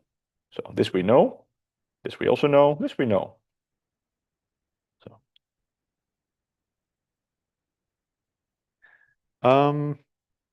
let me see, I actually want to show a different slide or a slide that illustrates something a bit better. Let's do it like this. Here we have such a sampled graph. And if we now just simply run NetSleuth on it, this is going to be the outcome. It finds 1, 2, 3, 4, 6, 8 source nodes, which, yeah, right. I mean, if I would have asked Max how many are there, right, even though this is a different blob, I hope he would still have said 1, right? I mean, 2, okay, fine, right, but I mean, I hope 1. So this is bad, right? I mean, that's what we would rather have is that we somehow are able to think of like, hey, these are most likely infected nodes, and the whole mindset that we're doing by imagining that those nodes are infected, describing which nodes are truly infected becomes much easier. becomes much simpler. We only need one seed node. From there, we have one ripple that reaches everything very quickly, no problemo, right? Now, of course, by telling you that, hey, this node is the seed node, and now all of those are infected, I tricked you, because now you think that everybody is infected, right? Which is not something that I made this up. I made half of the data up. So I also need to transmit to you which of the nodes that I just told you are infected, I'm actually not so sure about. That is the idea. So these are the three main components. And there you also see that immediately the intuition is that the more nodes I need to make up to achieve a low-cost description of the data, well, the more costly it becomes, because I need to tell which ones are those, right?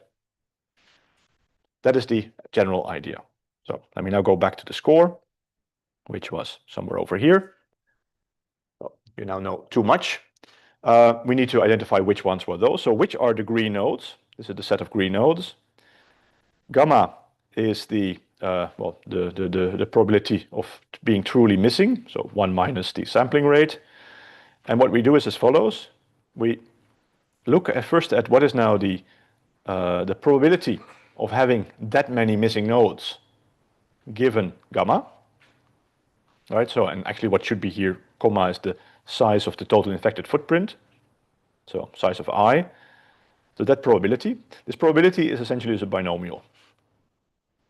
So if we have a sampling rate that is, let's say we have a perfect sampling rate, and I say, okay, well, there's 15 million nodes missing. Okay, that's just weird, right? I mean, that's if I say, okay, the sampling rate is 10%, but there was only one node missing, this is also weird, right? So this is where the binomial takes care of all of that, right? This gives a certain probability.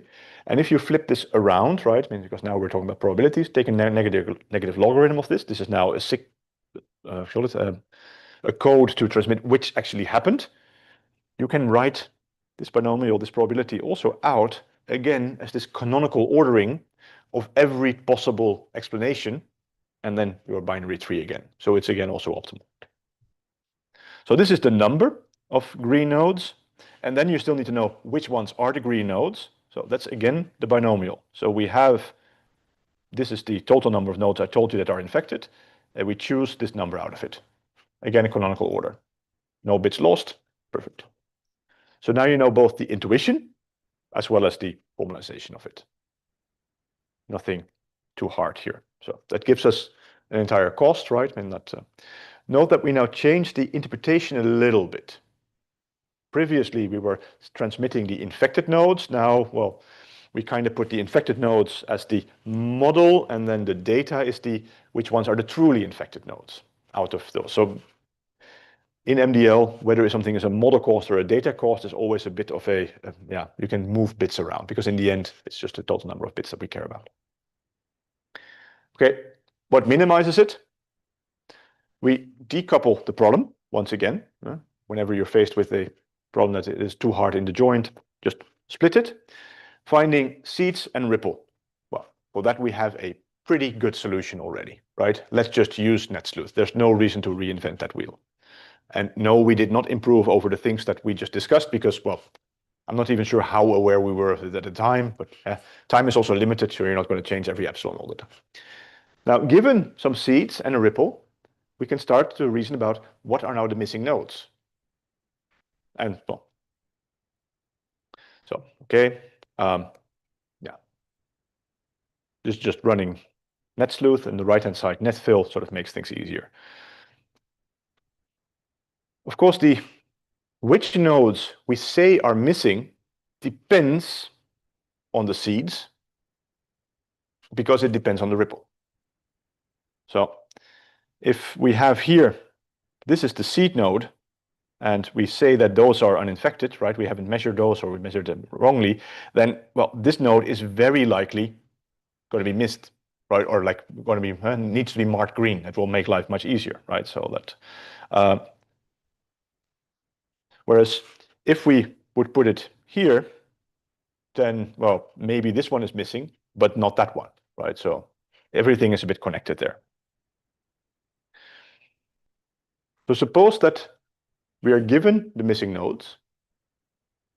We effectively have the data as is, right? So we can start just with well, there's nothing missed, right? I mean that, or like well, not every node, that would be stupid, but a large set of nodes.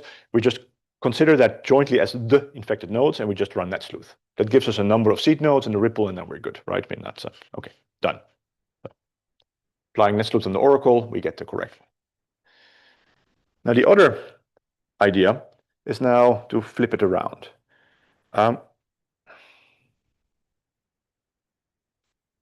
Yeah, okay, so actually no, I don't like this slide. I don't like this slide, not today. How can we find which nodes are missing? What would be your intuition? I think that is a much better question. So we start here. We don't know which nodes are missing. We run NetSleuth. We get this answer. What do we do? How do we find now good candidate nodes that we would like to flip to be green? And it's your choice if you want to do this one by one, if you want to do this in a larger group, or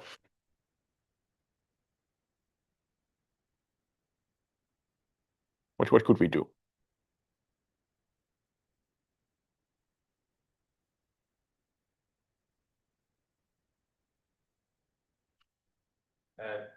What seeds do we assume?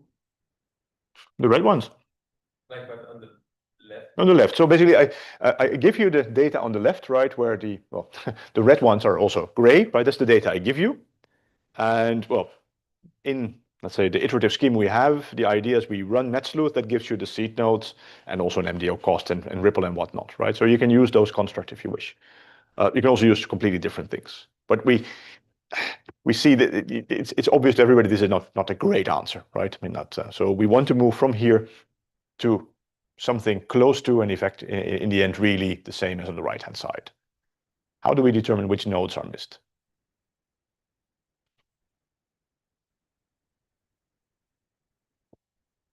We can start simple.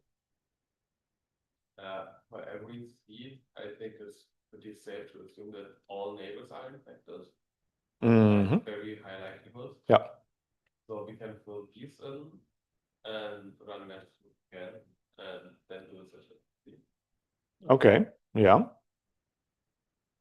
So that means that we're going to infect those around here and around here and around here and around here. Here nothing happens. Okay, this fills up, that is good. Nothing happens here. So I'm not saying it's a bad idea, but I think we might be walking in the wrong direction. Or it might be that we need many iterations before we arrive at good results, because in the limit, perhaps we even get there. I don't know, I can't say. Maybe just fill in random paths from one seed to another. Random paths from one seed to the other. Okay. I have no idea. I never thought of that. I mean, let me just answer, maybe. Yeah. Mm-hmm. Mm-hmm. Mm-hmm. Mm-hmm. Mm-hmm. Okay. I can't. I'm just going to blame the weather, that my brain is a bit slow. So I don't know. I don't know yet. What is going to be the, let's say, amortized cost, if you wish, of this seed node here, right, in this island of uninfected nodes, right, over, well, the entire ripple that we need to infect this entire footprint? We say it's a seed node, but it doesn't infect anybody. It's a very sad seed node, right? That's what you wanted to say? There was a sad seed node, or? That is? Expensive, exactly. It's very expensive. Now that is something we can take into account, right? We can try to find out which nodes are, given this set of seed nodes, currently the most expensive. Because if there's nodes that are under constant attack, like from the very beginning, then yeah, maybe those are the ones we want to flip. Which gets somewhat close to what you were saying earlier, but we now leverage our own score a little bit, right? That's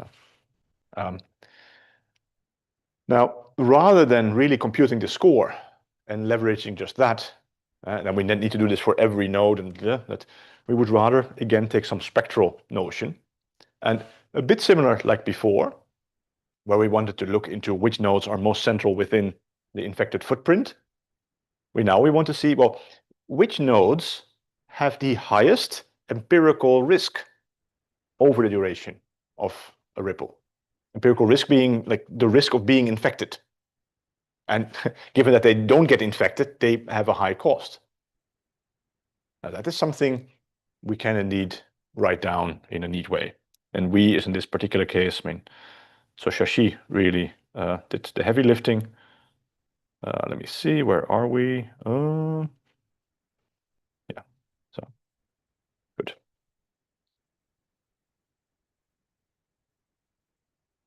So the best node is the one that makes the seed as most likely. So if we allow to flip one node, right, I mean that which makes the seed set most likely, reduces the score maximally, right? These are just the primary individual. So effectively, we want to reduce the risk. So for each node, we want to see if we flip, if we look now at the state of a node given a seed set, and we look at, is it not truly infected, right? The expectation of it being infected, it truly being infected. The closer this is to the same value, the lower the risk, right? The further, or the closer we are to the true solution, or a solution that fits the data well, there we are.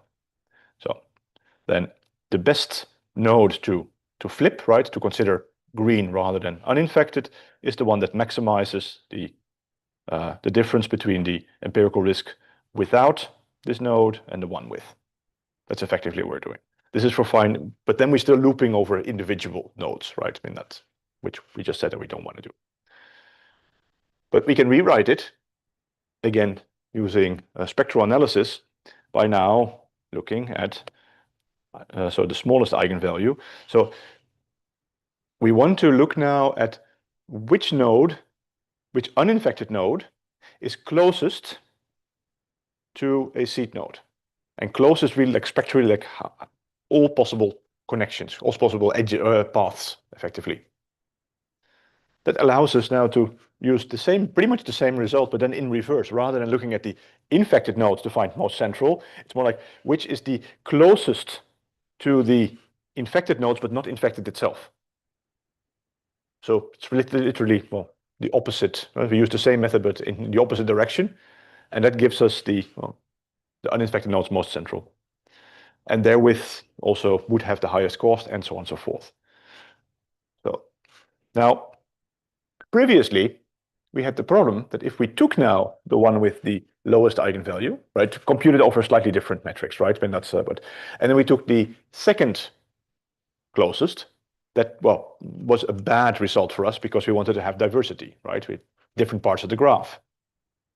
Right now, is that something we need? Do we need any tricks? So that the smallest eigenvalue is a good node could be considered flipped, but the second lowest eigenvalue, is this also a good node to be flipped or not?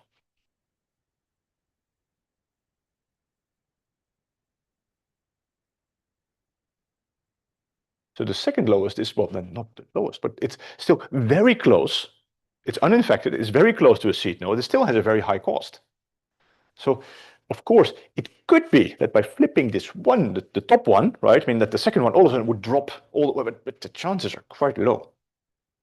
So, in a way, the ultimate greedy iterative algorithm would do it really one by one by one by one by one, and we would be wasting a lot of CPU or GPU cycles. What we can also do, you know what, we just take a top k of the smallest eigenvalues, those nodes, that is the set of nodes closest to, or they're infected, those nodes infected and closest to a seed node, flip those bastards.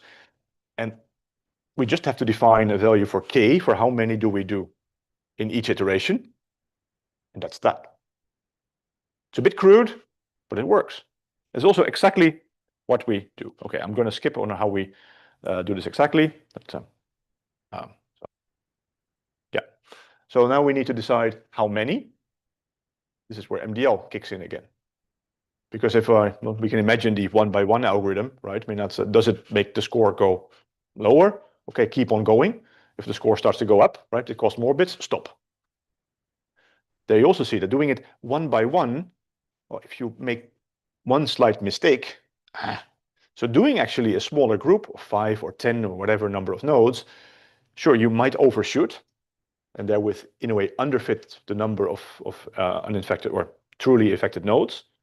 But at the same time, big chance that you're actually very close to it. So I don't know what happened with the left plot, but okay. But, yeah. So this I'm going to skip. This is not so important right now. Yeah, pseudocode is great. Let's see, does this work? So we looked both at some synthetic data, but also on some semi-synthetic data. We take a real graph on which we run things and we hide things, and we looked at some real data. So we have 3 baselines. They're kind of stupid. You can blame us, but well, there was nothing else out there that solved this problem. So what were we supposed to do? Maybe we could have come up with better baselines, but well, we didn't, right? We were young, stupid, and needed the money. NetSleuth doesn't even solve this problem, right? It just finds seed nodes, doesn't recover anything. But we can compute MDL scores, and in a way, it's a baseline. We can simulate. So going back to the idea that you posited at the beginning, if I now give you the true seed nodes, and I let it simulate until you have at least covered the infected footprint, then very likely you will have also now infected, well, the missing infections. Depending on which direction the simulation went, it may be way too large a blob, and we maybe should have stopped it a bit earlier, but what can we give, right? So this comes a bit to the idea of sampling runs. And of course, we could do this many times and then take sort of like a probability of being infected, like Anton was suggesting. We could have done that, but we didn't. And we could also do something very simple, namely frontier. We take the infected footprint, and we just say that every neighbor of every uninfected neighbor of an infected node was missed. And then we don't need all the linear algebra, right? I mean, but, well, this is a pretty decent baseline, I would say. This is what it looks like. So NetSleuth, yeah, well, so I really don't like the color scheme, and I'm not sure how visible it is, but yeah, it finds the black nodes here as the seed nodes. The blue ones that you can see here is very badly visible, but perhaps you can see it if you squint a little bit. So these are missed nodes, or missing nodes, right? So that perhaps should have been red. Then here we have a number of yellow nodes. Those are nodes that the method says were missed, but they weren't, right? And this is what I mean with the simulation being a bit stupid, because now probably it had trouble reaching this part because there's nothing yellow here, right? I mean, and while it was trying to sort of infect this just kept on going. Yeah, maybe we should prune this back a little bit, I don't know. Frontier set actually doesn't look so bad, right? Many green, that's good. And yeah, okay, this edge, I mean, okay, if a few more people need to do a COVID test, right? I mean, such is life. Of course, if this is a life-threatening disease, then you want to be a bit more conservative and not sort of spook the hell out of people, right? So frontier is a little bit stupid, but and this is where netfill, I would say, shines. So it misses a few nodes, for example, here really at the outer fringes. Well, that it misses this is a little bit odd, but okay. But here at the bottom, this is perfectly viable. Unless you say, okay, I want to look at the entire frontier, like but it picks up everybody here in the middle. And it also, the yellow ones over here, it makes sense that it says those were missed because they were under attack by more than one node. So why didn't this happen? So this is quite convincing. Can we recover the correct number of missing nodes? Quite reasonably. So we do this batch-wise, right? And well, the true minimum is 90. It finds this correctly. Also here, you can see, especially here for this graph, that it again slopes off relatively shallowly. So there is a chance of over. Okay. Yeah. We already discussed that this was tricky. We have one additional score, the Matthews correlation coefficient, that takes all true positive, false negatives, and whatnot into account in one big happy mix, sort of like F1 on steroids. Yeah, and then well, And what we see is that's just similarly as previously, the Q-score, the quotient score, net fill, which is the new name of net sleuth with this new trick, is closest to 1. The other ones are stupid. But yeah, that we already knew. This is on the real graph. Okay, blah, blah, blah. Not so important. This is the result I personally like best. So we did some experiments on some real epidemics data, but I can show you these things, but it's not going to convince you fully, but the experts were happy. But I found it comes a bit too close to the what you call it, to the simulated data, because this is still historical data, where either we hide a few true nodes, which is then the same thing as what we did before. It's just that the process was not necessarily SI. Or, well, we say, yeah, well, this person we really think was infected. Like, yeah, okay, but this data was collected 5 years ago. Like, so now here we move away from diseases and we look into memes, or more like topics, news topics, right? This was around the time of, I think, was it the first Trump election? I don't even know exactly, but anyway, it was about the economy. And there's a data set called Meme Tracker, which, yes, it also tracks memes, but more like ideas and topics in the news over a vast array of different websites and other news outlets. And these link to each other, and we know, and we also see we have data on which people visit which things and so on and so forth. So there's a graph, there's this memes. Now, what we can then do, we can essentially look in this data and say, okay, well, which outlet posted something about state of the economy? So one of the statements was putting lipstick on a pig, right? I mean, that's to make it prettier than what it looks like, than what it actually is. You can also just Google for that. You see which outlets ran this, right, in this data set. That gives us a graph on which some nodes are infected. And on that, we ran netfill on a whole bunch of these memes. And what we found is that, well, for certain outlets, were not marked that they actually ran a story on this. But netfill said, like, yeah, well, I think they did, right? I mean, that doesn't even know how to read, but fine. And what we could then do for some of these websites to dive in their archive and actually search there, and found, for example, on the Chicago Tribune, NBC Bay Area, or the NBC, and that actually did include posts on this topic. So that was a, well, let's say, as good as possible confirmation that we're not doing something completely stupid. You could argue that, okay, these are such general terms, state of the economy and whatnot, right? That, yeah, everybody wrote about this. So do you now really need this method for it? Okay, there yeah, you're right. But finding something and being able to confirm that this was well, worth finding and findable, that is pretty neat, I would say, a confirmation. And I think this is also a bit of a common theme in many of the topics that we've been discussing in this course, that evaluation is difficult, right? Unless you're really doing just prediction under IID and everything, right? Sure, then it's easy. But almost every problem worth solving, evaluation is difficult. And you really need to think about what are you doing, and just having a high accuracy, high F1, what does it even mean? So just the other week, I was talking to a student. They were saying, okay, well, that they had now something set up, but they were not happy with the F1. They got an F1 of, I think, 0.8. Okay, well, that doesn't sound too bad, right? I mean, that's yeah, but they want it to be higher. Okay, but what's the baseline, right? I mean, because there's again a problem that there's very little out there that can even do this. Like, I don't know. Well, we looked into this. Well, 0.8 is really effing good. We now know. So don't just put a number on an arbitrary metric, right, as your goal, right? I mean, really think about what does it mean? What can you do? What can't you do? And good. Conclusion. How can we trace back, given a snapshot? In this case, these were fixed snapshots. We looked also a little bit in other work into temporal snapshots. How can we trace back which nodes were most likely participating in spreading a thing? That's effectively what we're doing here. Very different view on the problem of, like, how do we maximize spread, right? Which, well, let's say, especially in these types of things, perhaps it's more the terrorist, the attacker's viewpoint, right? But from advertisers, they definitely see this.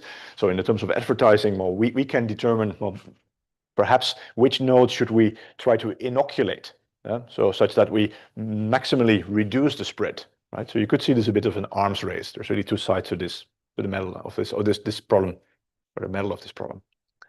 Good. Yeah.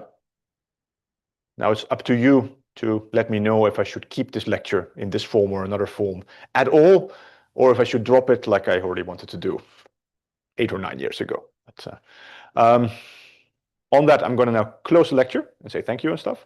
And then I have 2 or 3 minutes to discuss quickly some things about the exam, because that is slowly but surely creeping up, right? I mean, that, so first of all, thank you. Later. So, exam. There's going to be an oral exam. There are more students, let's say, potentially eligible for the exam than in previous years. So I'm really looking forward to this. That was a bit ironic, but at the same time, I remember a few years ago when I was lecturing IRDM and we had more than 90 students. Then Gerhard and I did also oral exams with both of us in every exam.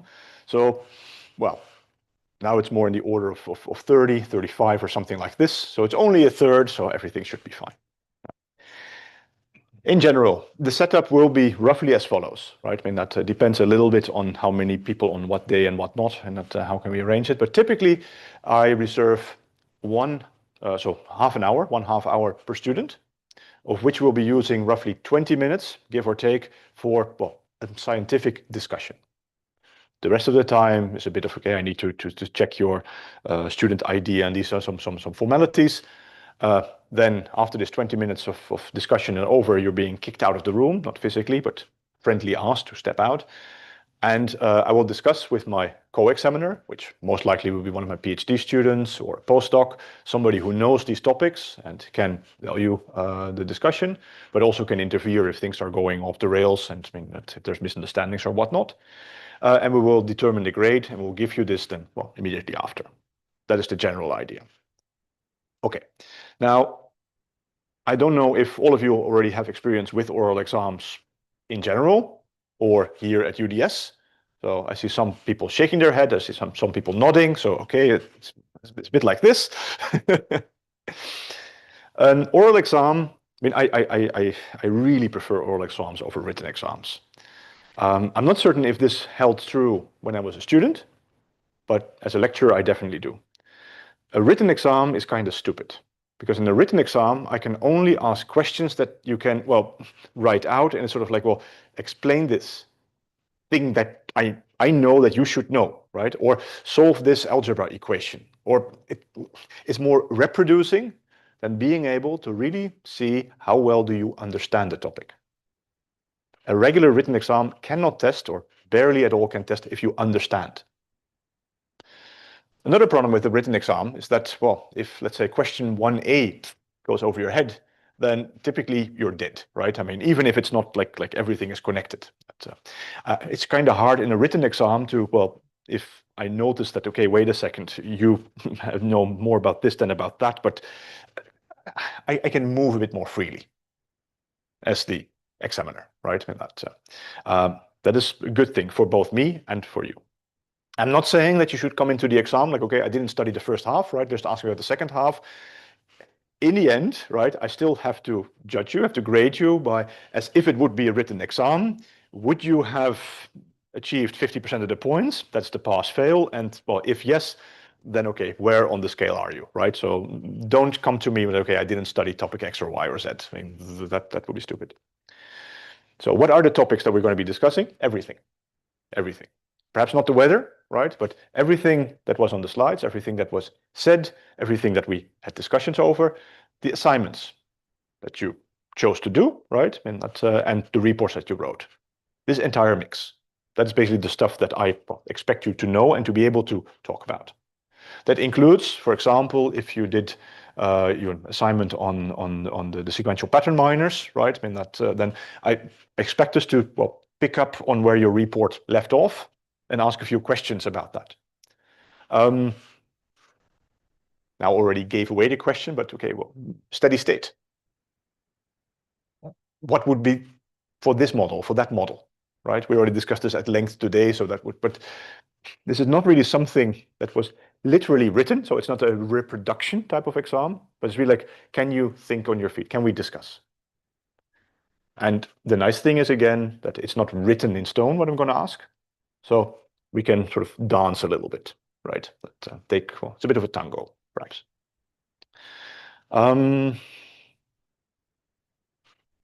For example, I can ask about like what is now the key idea of MDL. We've seen MDL so much, right? I mean, that, so what is the key idea?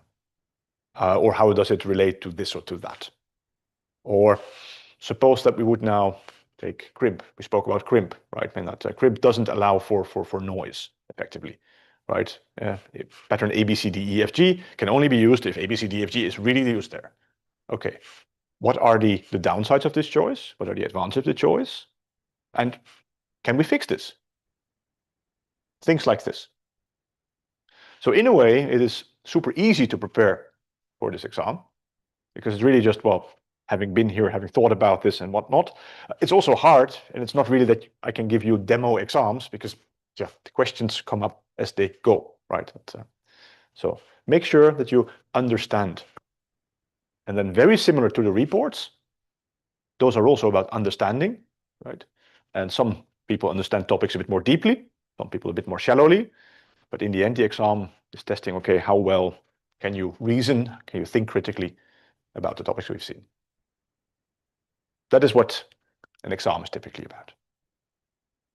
And most people typically enjoy it, even those that might not pass. But I literally got emails from people, okay, even though I didn't pass, I really enjoyed the exam. So I'm not just saying this, right? I can show you the emails if you wish. Good. Yeah. That's that. I will send an email around soon to ask you for your preferences for the exam dates, right? So there is one, let's say, I call it a bit of a backup date that is then in late July. That was what originally was the exam date, right? But because I'm going on vacation in a bit later July, I don't want to do all the exams then immediately. I mean, and I think that is also to your best interest, not so much because of mine, but gives you a bit more time to prepare. So the main dates are in early August. Main date is going to be the Thursday, Friday, and then Wednesday. Bit spread. Some people already gave me their preferences because they had other commitments. This is fine. So I will write you an email and ask, okay, which date or which day part of the day would you prefer, or are really not able to make otherwise, and then we come up with a program. And then we'll send around the exact time slots. Okay, one final thing there is that in order to participate in the exam, you need to have met the prerequisites. The prerequisites is having at least a pass for all 4 assignments. Now the deadline for the final assignment is the 10th of July, at the top of my head. And then, well, you should at one moment also register. That should be then on the, let me see, okay. I need to think a little bit how we can do this such that the people on the 17th, that we don't break the rules of the department too much without, well, you having to bend over backwards on me either. What I'm going to do with this final assignment, because there's no way if I get again 30 reports and I want to read them in detail as I always do, to do this basically on the day. I mean, that is a bit inhumane. But what I can do is make a pass and see if a report is a pass or a fail. That is typically relatively easily spottable for me. So those notifications will be sent out very close to after you handed it in. That is what I can do.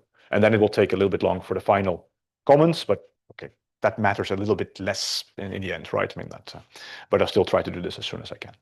So that means that after you have then the final pass-fail, right? I mean, that means you can also register for the exam.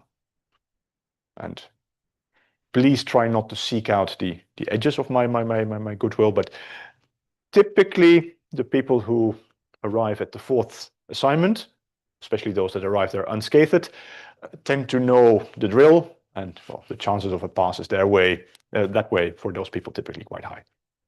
So, good. That's what I had to say about exam. Are there any questions on that topic or no? Good. If any questions come up, next week is also a perfect time to ask those. So now, once more, thank you very much and see you next week. Bye-bye.